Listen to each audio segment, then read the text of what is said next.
Hola, ¿qué tal?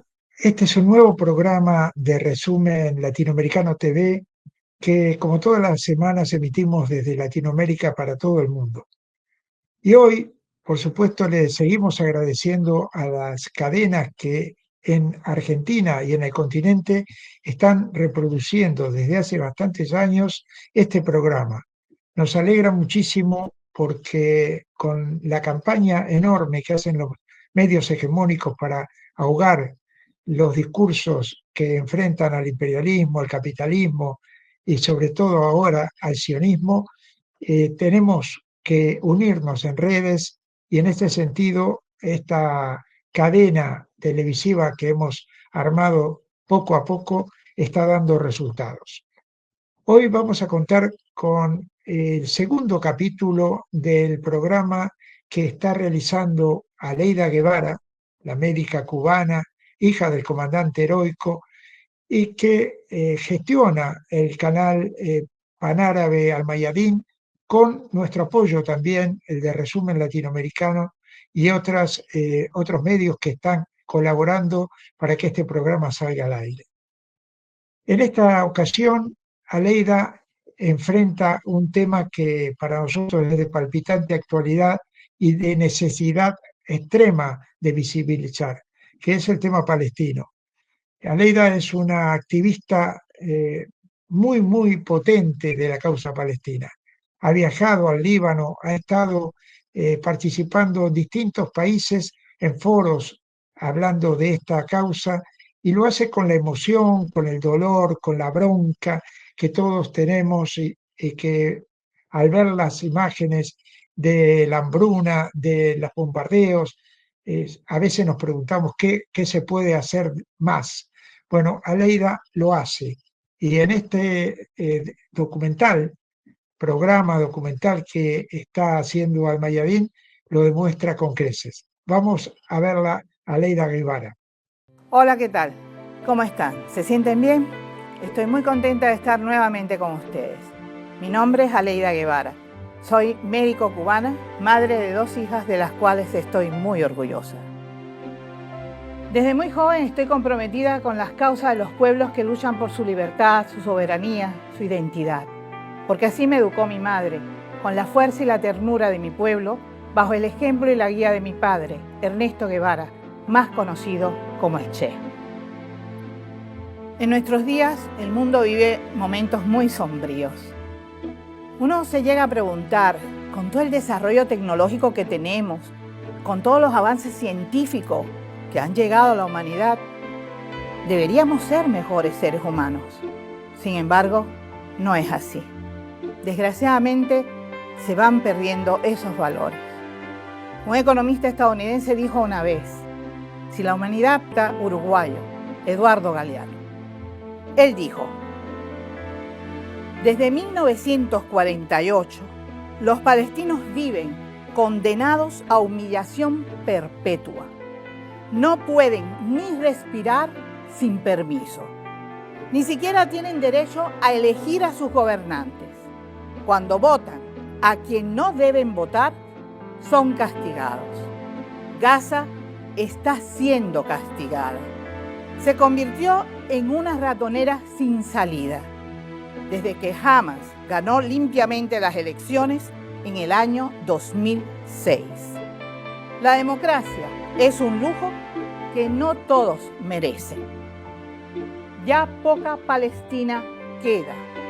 Paso a paso, Israel la está borrando del mapa. Pero ¿quién le dio ese derecho a Israel? ¿Quién le permite hacer semejantes atrocidades? ¿Por qué esa impunidad? En un mundo gobernado por las transnacionales de la información o desinformación, este programa les brinda una ruta diferente, quizás algo indisciplinada. Lo hacemos semanalmente. Si usted quiere acompañarnos, por favor, hágalo, sencillamente con Aleida Guevara.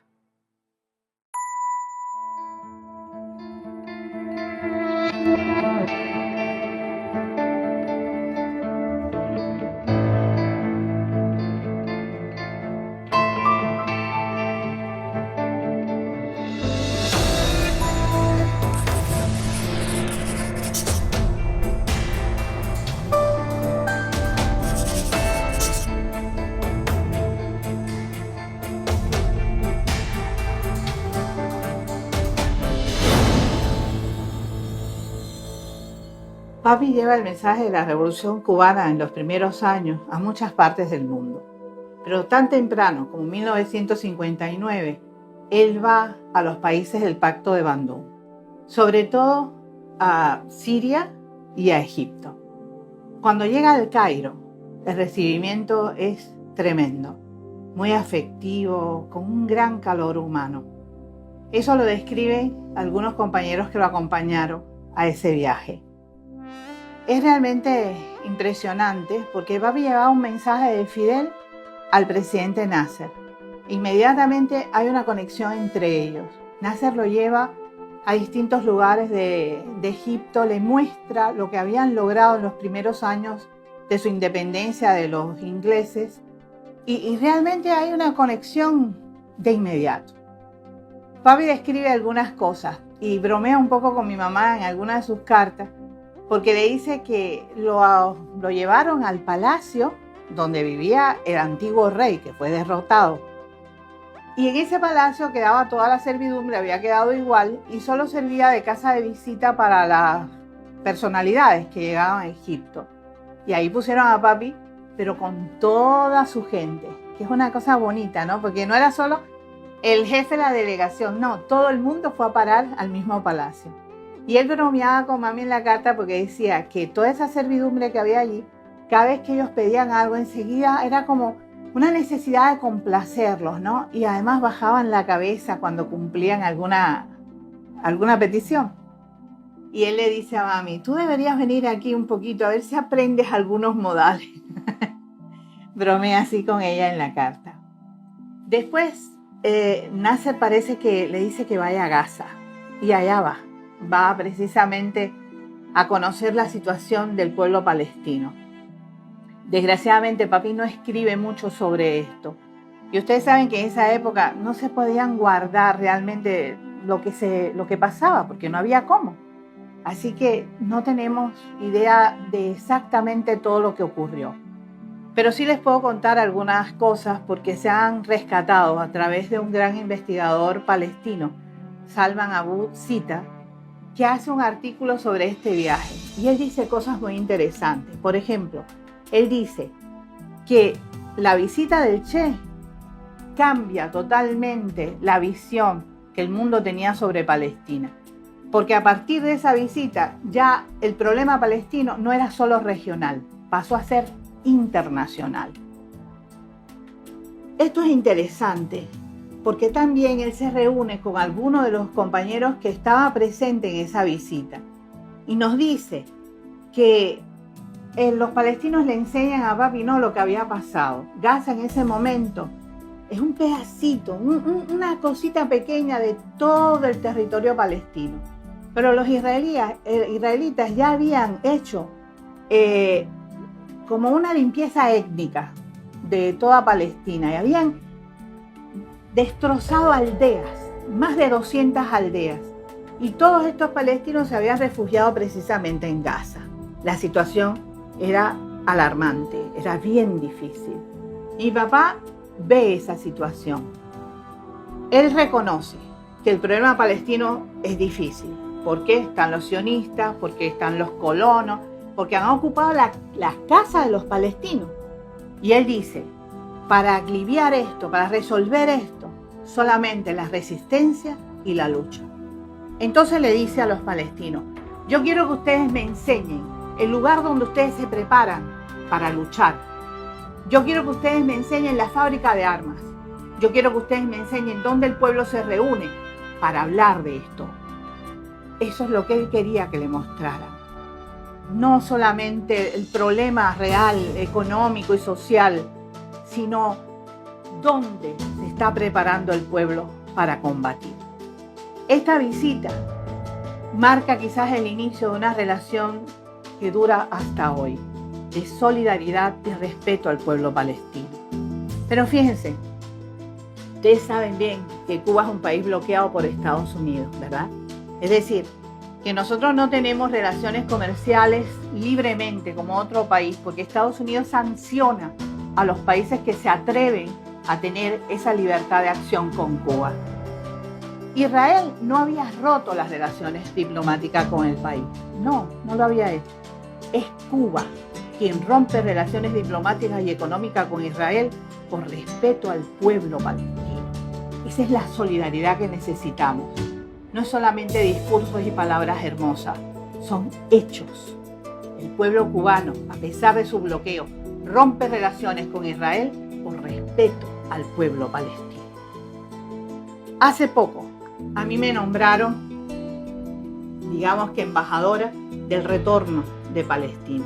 Soy la única mujer hasta el momento con ese título y me siento de verdad muy honrada. Les pedí que, como era la única mujer, me dejaran representar a la voz de los niños y de las mujeres palestinas. Y eso es lo que estoy haciendo en este momento. Pido y exijo para los niños míos que puedan tener esa sonrisa que necesita la infancia, esa sonrisa que permite vivir con alegría. Pido para las mujeres palestinas el respeto que se merecen. Ellas son las que soportan el dolor de la pérdida de sus seres queridos y resisten. Ahí están, no se doblegan. Y por eso sus hombres son capaces de continuar la lucha, porque ellas existen. Muchas gracias por eso.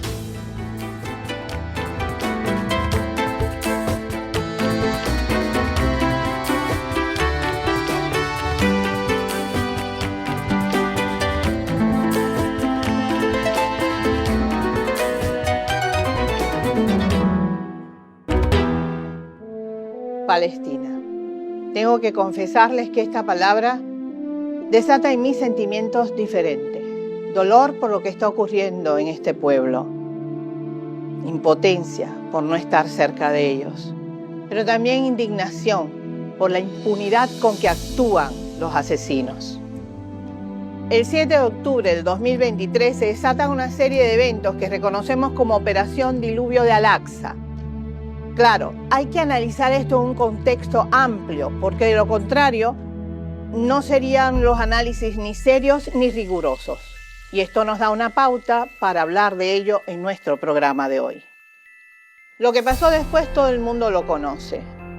El genocidio brutal que se desató sobre Gaza y el resto de Palestina.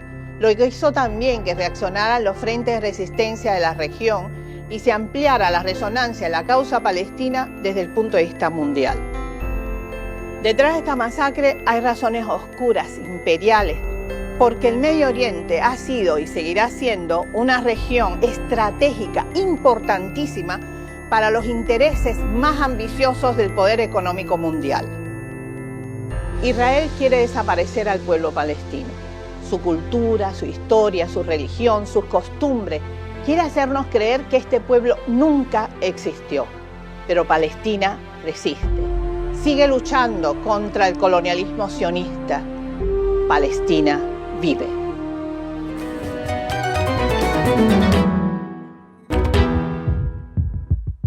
El 7 de octubre del 2023, las brigadas Al-Qassam, ala militar del movimiento Hamas, anunciaron el inicio de la operación Diluvio de Al-Aqsa. Días antes, y de manera consecutiva, cientos de colonos entraron por la fuerza al recinto de la mezquita de Al-Aqsa, en Jerusalén Este ocupada. Una irrupción que ocurrió bajo la entera protección de las fuerzas israelíes. El evento, uno más de una larga lista, constituyó una evidente provocación, pues el sitio está considerado como el tercer lugar más sagrado del Islam. Israel comenzó a permitir las incursiones de los colonos en el complejo de la mezquita de Al-Aqsa en el 2003, a pesar de las repetidas condenas de los palestinos.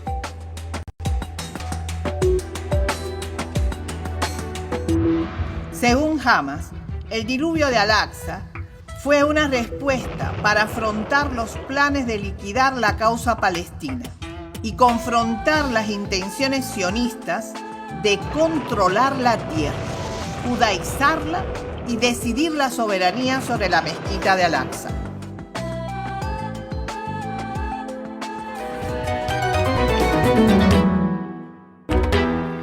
El tema de Palestina es siempre un tema muy complejo. a veces difícil de entender. Y los medios de comunicación, de verdad, que han hecho cosas que uno no entiende. Utilizan el tema de una u otra manera y nos dejan casi siempre con muchas dudas y muchas preocupaciones. Por eso hemos invitado a este programa a una mujer muy especial. Ella lleva muchos años estudiando este tema, trabajando con él, y para nosotros es una experta. Por eso queremos saber su opinión. Ella es doctora en ciencia histórica y además de eso es profesora titular del Instituto Superior de Relaciones Internacionales Raúl Roa García. Ella es la doctora Marielena Álvarez. Muy buenas, doctora. Muchas gracias que usted esté aquí con nosotros y que nos ayude a entender todos estos problemas. Gracias por invitarme. Para mí es un privilegio. Muchas gracias. Vamos a empezar. Yo le digo siempre que no soy periodista, así que tengamos eso en cuenta. Pero soy hija de historiadora también. Y me gusta siempre comenzar de los inicios, ¿verdad? Entonces, quería saber un poco cómo usted ve el inicio del pueblo palestino, cómo usted lo siente, lo que usted nos pueda contar sobre eso. Bueno, mirando hacia atrás, tenemos que llegar a la región. Estamos hablando de una región que históricamente ha sido de encuentros y desencuentros, porque es una región de tránsito, que tuvo tantos reinos, tantos imperios, tantas ciudades-estado, que bueno, cuando usted lo da en clases, enseña los mapas y los alumnos prácticamente no lo creen. Entonces era paso de pueblos indoeuropeos, de pueblos semitas que salían de la península arábica, de, por ejemplo, la expansión griega hacia esta región, del Imperio Romano, tiene mucho la cultura europea también de esta región, y en ese contexto es que se ubica el pueblo palestino. Pero ¿qué sucede? Que esta región siempre fue muy importante, porque estamos ubicados en el creciente fértil, o sea, estamos hablando del Tigris y el Éufrates hacia acá, y ahí está el Mediterráneo. Entonces, Medio Oriente ha sido, por eso le expresaba, encuentro y desencuentro de pueblos, porque está África, porque está Asia, porque está Europa, y entonces está en el centro. Es más, Medio Oriente es un término geopolítico. Esta región es Asia Occidental, porque cuando usted ve el mapa, es Asia completa, pero es un término geopolítico que se adopta sobre todo desde la visión eurocentrista y que tiene que ver o que incluye la importancia durante las guerras, etc. Entonces, esta historia que yo estoy haciendo aquí a veces es tomada para legitimar determinadas acciones posteriores en cuanto a la fundación del Estado de Israel. O sea, es el retorno a la tierra prometida, esa tierra siempre fue Israel, y se obvian los cananeos y otros grupos que estaban allí. Pero yo siempre planteo que realmente esto sería el mito. Es como si los aborígenes de Estados Unidos le dijeran a los actuales estadounidenses, bueno, pues ahora nosotros vamos a establecer nuestro Estado. Claro, tendrían que tener las condiciones que tuvieron los sionistas como tal. Entonces, si vamos a esa etapa, yo no considero que justifica o argumenta lo que ha sucedido después en el conflicto que se da en la región. Pero antes de continuar, si me permite, quisiera decir que siempre fue un área estratégica. Fue un área querida y sometida por los imperios, desde Alejandro Magno que quería, el imperio persa. O sea, estamos hablando de una región donde siempre ha habido grandes contradicciones. Ya, pero históricamente nosotros conocemos que Palestina fue 30 años colonia del Reino Unido, de los ingleses. ¿Cuándo ocurre esto? Para analizar la fundación del Estado de Israel y la participación de Gran Bretaña, debemos partir de que en 1897 se funda la Organización Sionista Mundial, porque existían organizaciones sionistas que querían regresar de corte religioso, pero este movimiento sionista de fines del siglo XIX es un movimiento político. Y si usted se lee El Estado Judío de Teodoro Herzl, que es su ideólogo, pues bueno, ahí está toda la historia. Es un proyecto colonizador que está respaldado por los grandes capitales judíos, vamos a decir sionistas, porque decir judíos es incorrecto, sobre todo los Rothschild, que en contubernio con Gran Bretaña, desde antes de la Primera Guerra Mundial, comienzan a conversar. Y en la Primera Guerra Mundial, el Imperio Turco Otomano es derrotado. Y en esa primera, como resultado de esa Primera Guerra Mundial, ya en el año 17, Gran Bretaña le hace una carta a la Organización Sionista Mundial y se la dirige a Rothschild, donde el Ministerio de Relaciones Exteriores de Gran Bretaña le informa la posibilidad de crear un hogar nacional judío en Palestina. Y cuando termina la Primera Guerra Mundial, el sistema de Versalles conforma una cosa que se llama mandato. Y entonces, en el mandato se incluye el hogar nacional judío, que por cierto, en muchos casos los sionistas lo toman como para legitimar el Estado de Israel. Pero yo, muy brevemente, si usted me lo permite, voy a leer el artículo 7 de ese mandato. La administración de Palestina tendrá la responsabilidad de establecer una ley sobre la nacionalidad, previendo ciertas facilidades para la adquisición de la nacionalidad palestina a los judíos que elijan ese territorio como residencia permanente. Estamos hablando de que pueden venir, de que pueden crear un hogar, pero además que hay que respetar, porque en ese territorio hay Palestina. Pero sucedió algo desde el punto de vista externo que influye sobre la migración, que fue el ascenso del fascismo en Europa. Y usted sabe lo que sucedió con los judíos en Europa. Y entonces, en el año 39, Gran Bretaña establece el libro blanco. El libro blanco es que va en 3 años a parar la migración. Ya en ese momento aparece Estados Unidos con el programa Baltimore y dice, exige la entrada de la migración judía. Aquí cuando hablamos de migración judía estamos hablando de población que no es sionista. La Organización Sionista Mundial y su agencia son los que llevan ese proyecto. Y debo decir que crearon organizaciones como las Haganah, el Trun, que eran terroristas. En el New York Times de la época, usted lo puede leer, no lo digo yo, lo dice el New York Times. Es decir, que sobre una colonización británica ya en tierras palestinas, comienza entonces una colonización sionista. O sea, el protectorado no da el estatus de colonia. Se supone como que esos pueblos no tienen condiciones para autogobernarse. Ajá, usted los va a administrar hasta que ellos tengan esas condiciones. Y dentro de esto se da el proceso de colonización. Y cuando acaba la Segunda Guerra Mundial, Gran Bretaña lleva el problema a Naciones Unidas. Naciones Unidas que no puede resolver el problema. Bueno, en aquel momento lo resolvió, fíjese usted. Así es la cosa. Qué bien. Primero, la Liga de las Naciones lo resolvió. Y bueno, pues el hogar nacional. Y entonces allí, en las Naciones Unidas recién creadas, siempre en noviembre también, creo que fue el 27 de noviembre del año 47, se plantea la partición de Palestina. Hubo distintas posturas y se aprueba un 56% para los israelíes, un 43% para los palestinos y el 1% de Jerusalén internacionalizada. Es realmente inaudito, ¿no? Porque dividen a un país así tranquilamente y además le dan el 50 y pico % más al que viene a meterse ahí. ¿Y cómo es posible, no? Entonces, ¿cómo es posible que haya un genocidio y no se haga nada? Entonces, es el sistema internacional, es cómo se mueven los intereses de los grandes poderes. Porque todo esto que estamos diciendo, que lo estoy simplificando al mínimo, hay que verlo en el contexto en que se está dando, en las contradicciones que se están dando. Pero ¿qué sucede?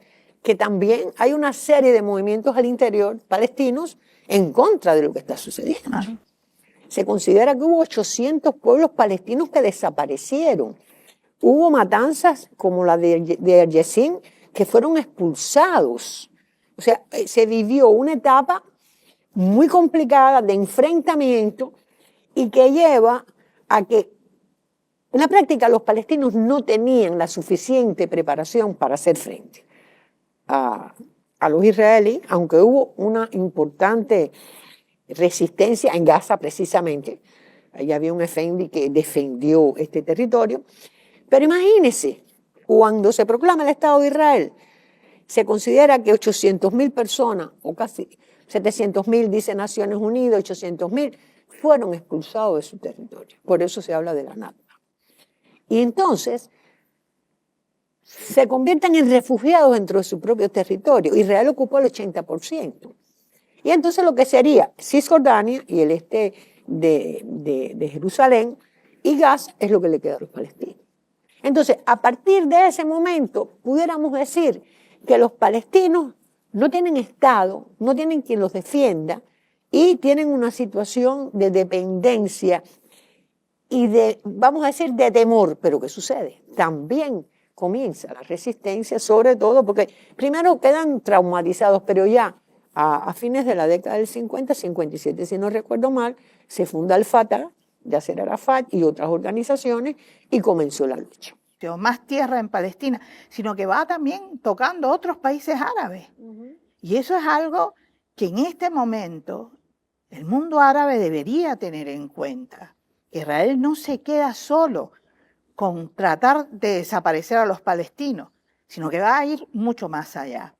Por eso yo quería que usted me hablara un poco de esa resistencia, de la resistencia de ese pueblo. La resistencia ha sido muy fuerte. La resistencia después del 57, les decía, no solo surge al Fatah, sino hay toda una serie de frentes, hay 6, 7 organizaciones que comienzan la lucha. Y al Fatah es el primero, con Yasser Arafat, que comienza la lucha armada contra Israel.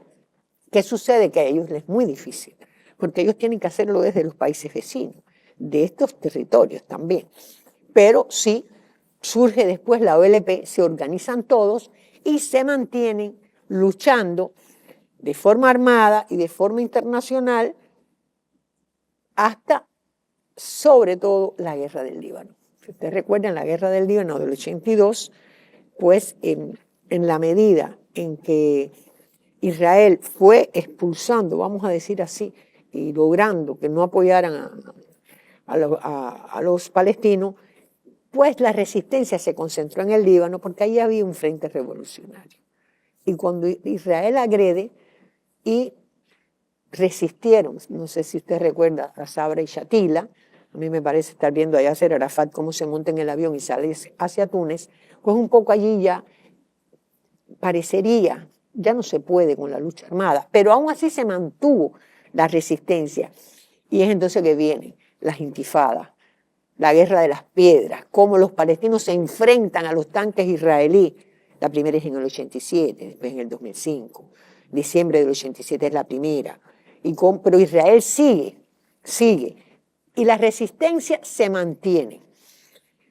Y debo decir que desde el punto de vista internacional también hubo un apoyo muy grande a los palestinos, sobre todo del movimiento de países no alineados y de Cuba.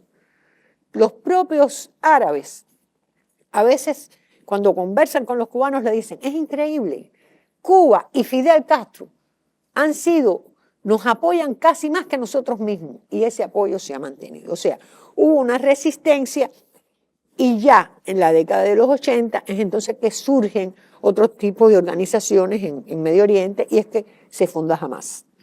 Hamas es una organización de base islámica que, bueno, surge de la hermandad musulmana, que tiene su base islámica, sus objetivos son la lucha armada, y un poco esto trajo distintas complicaciones, vamos a decir, entre el movimiento, pero sobre todo cuando cae el campo socialista, se debilita aún más el Movimiento de Liberación Nacional Palestino. ¿Por qué? Porque el Movimiento de Liberación Nacional Palestino era contra Israel, pero también se apoyaba en eso, en las alianzas, en los aliados, no solo a nivel internacional, pero cuando cae el campo socialista es entonces que se va al proceso de conversaciones. Y se supone que se van a crear los dos estados, que después surge la autoridad nacional. Y entonces Israel violó todo lo que se acordó, porque además tampoco usted puede ser juez y parte. Estados Unidos era quien estaba llevando esa conferencia, los acuerdos de Oslo, que son los que van a plantear la existencia de dos estados. Profe, el tiempo es un enemigo tremendo para nosotros en este aspecto. Hay muchas cosas más por conversar, de verdad. Es un tema que no acabaríamos de conocer a profundidad nunca, y mucho menos en tan poco tiempo. Pero usted nos podría acompañar entonces en otro programa, ¿verdad? Con mucho gusto. Podríamos hablar un poco más sobre todo estas cosas de la forma esta tan, digamos, educativa que usted lo hace, y de esa manera podríamos llevar mucho más conocimiento también a todos nuestros televidentes. Es muy importante conocer la historia de los hechos y valorarla entonces mucho más. De verdad, muchísimas gracias y nos vemos la próxima semana. Gracias a usted.